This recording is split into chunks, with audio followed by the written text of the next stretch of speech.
Yo me hice católico en contra de mi voluntad. Yo estaba seguro de que nadie en la tierra tenía el poder para perdonar mis pecados. Siendo ministro evangélico me encontré predicando sobre la Virgen María. Aquel mundo de sectas y denominaciones protestantes no podían ser la iglesia de Jesucristo. No lo podía creer. La iglesia católica es la iglesia de Jesucristo, pero no podía ser la iglesia católica. Los católicos me caían mal. Entonces fui a una exposición solemne del Santísimo y quedé fascinado. ¿Por qué me hice católico? Porque no tuve otra opción. Pues amaba demasiado a mi Señor para conformarme con menos. Sufrí mucho, pero valió la pena, porque al fin estoy en casa. ¿Qué tal? Mi nombre es Fernando Casanova. Soy profesor de teología en la Facultad de Teología de los Padres Dominicos en la Universidad Central de Bayamón y fundador y director de la Alianza Formativa, que es un ministerio de evangelización y formación de la fe católica para la Arquidiócesis de San Juan de Puerto Rico. Y estoy aquí una vez más con mi Biblia en la mano y mi corazón abierto para llegar a mis amigos católicos y a mis amigos evangélicos. Son mis hermanos y quiero que sepan mi historia. Una historia de evolución en la fe. Una historia de conversión, sí, de conversión, porque estaba alejado de la iglesia que Jesucristo dio a los hombres y a las mujeres como medio histórico de salvación. Yo fui descubriendo esto poco a poco y a esto hemos dedicado esta serie, Estoy en casa, porque me siento en casa, por fin he llegado. El camino del protestantismo me condujo por la Biblia y por el sentido común, aquí donde estamos ahora, en la iglesia católica. Aquí en la iglesia he descubierto que realizo a cabalidad mi fe evangélica, haciéndole caso a todo el evangelio. No un texto por aquí, ni una frase por allá, y un pasaje por el otro lado, tomando en cuenta toda la revelación, sin seleccionar nada, tomando todo el beneficio del contenido de la fe que el Señor entregó a la iglesia que fundó como depósito, para que esta iglesia pudiera instruirme, guiarme, pastorearme, para que como miembro de esta santa iglesia yo pueda responderle mejor a mi Señor. Ahora bien, hermano católico, déjame decirte algo también. Dice la Biblia que a quien mucho se le dio, mucho se le va a exigir. A nosotros los católicos se nos ha dado todo. Se nos ha dado ser parte del cuerpo de Cristo que subsiste de manera especialísima en esta santa iglesia católica. Y por eso vamos a tener que responder. De manera que no basta con ser nominalmente católicos. No, no, señor. Vamos a tener que responder por qué tipo de católicos fuimos. Si respondimos, si vivimos esta fe, esta experiencia maravillosa de la fe cristiana y católica a cabalidad. No escogiendo nada. No, no, no, no. No relativizando nada.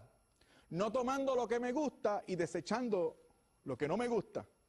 De manera que no hay tal cosa como un católico pro-choice. Eso no existe. Esto no es un supermercado en el cual tú adquieres los artículos que te gustan y no echas al carrito los que no te gustan. No, no. Aquí tú lo aceptas todo. Todo. Porque Jesucristo es ciertamente la verdad, pero nosotros seremos sus discípulos, dijo el Señor en el Evangelio según San Juan. Seréis verdaderamente mis discípulos si hacéis lo que yo les mando. Entonces, hay que estar en contacto con Jesús y amarle mucho, pero ese contacto y ese amor conlleva obedecerle y creer no lo que me parezca, sino lo que Él ha revelado. Y por esto, hermanos católicos, vamos a tener que responder al Señor. Ahora bien, ¿qué tal los hermanos evangélicos que me hacen el favor de escucharme y de verme? ¿Qué tal con ellos? Bueno, hasta ahora el Señor te ha permitido tener acceso a un nivel de la fe. O sea, el Señor te ha hecho un gran favor como evangélico. Has recibido la palabra de Dios, la cual crees, la amas, la lees, tienes fe en Jesucristo, amas a tu prójimo, pero eso no es suficiente. No, no, no. Para ti no, porque tú amas mucho al Señor y tú lo quieres todo. La Biblia, tener comunión con el Señor, son cosas preciosas, imprescindibles, pero esto conlleva mucho. Conlleva, por ejemplo, celebrar la fe.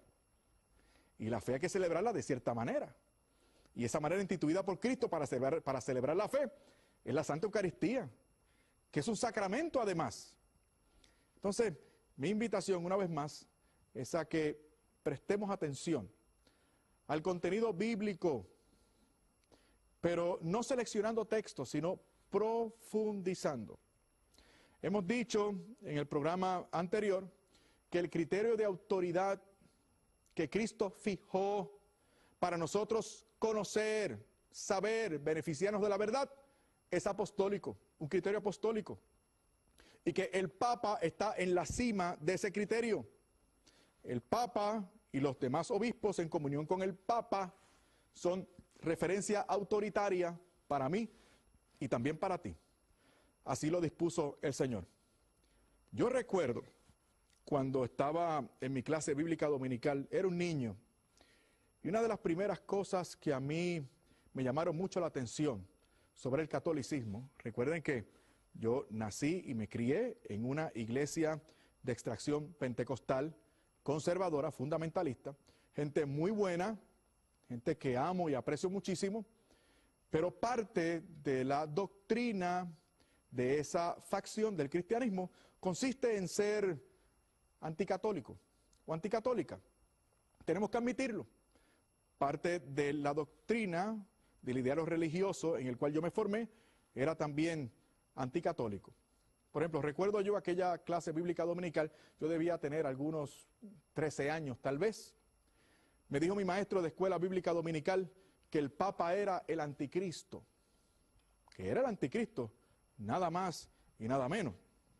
Entonces yo levanté la mano y le pregunté a mi maestro, hermano, esto es bien importante lo que nos está señalando. Y yo quisiera saber cuál es el texto bíblico, porque yo quiero desde ahora en adelante ganarme muchos católicos para el Señor. A los 13 años yo me había fijado esa meta, ganarme a muchos católicos para el Señor. No se me hizo tan difícil como me había imaginado, se me hizo bastante fácil. Y me di cuenta de que citando la Biblia y siendo perseverante con los católicos, yo me los podía ganar. Y yo pensaba que me ganaba el cielo de esa manera y que aceleraba la segunda venida del Señor, porque así sacaba más gente del error y mientras más cristianos hubiéramos, más rápido venía el Señor. Y recuerdo que ese fue el primer texto que inquirí para ganarme a los católicos. Un texto anticatólico. Y mi maestro me refirió a Apocalipsis, capítulo 14, versículo 18. Apocalipsis 14, 18. Para demostrarme que el Papa era el anticristo. Dice, aquí está la sabiduría, que el inteligente calcule la cifra de la bestia, pues es la cifra de un hombre. Su cifra es el 666. Ese fue el texto que me dieron. Y reaccioné. ¿Dónde dice Papa? Le pregunté a mi maestro. Y me dijo, no, es que, mira, lo que pasa es que es el Papa porque el Papa usa una corona. Claro, no es corona. Después resultó que era una mitra. En esa tiara, en esa corona, habían una frase inscrita en la parte de atrás, que no se veía, era algo secreto. Y aquella frase era el título oficial del Papa. Aquella frase era Vicarius Filii Dei. En español, el vicario de Cristo. Y mi maestro comenzó a poner esas letras en la pizarra, Vicarius Filii Dei. Y le empezó a dar valor numérico, dejándose llevar por su equivalente en letras romanas. Y sumó frente a nosotros. Y fue impresionante.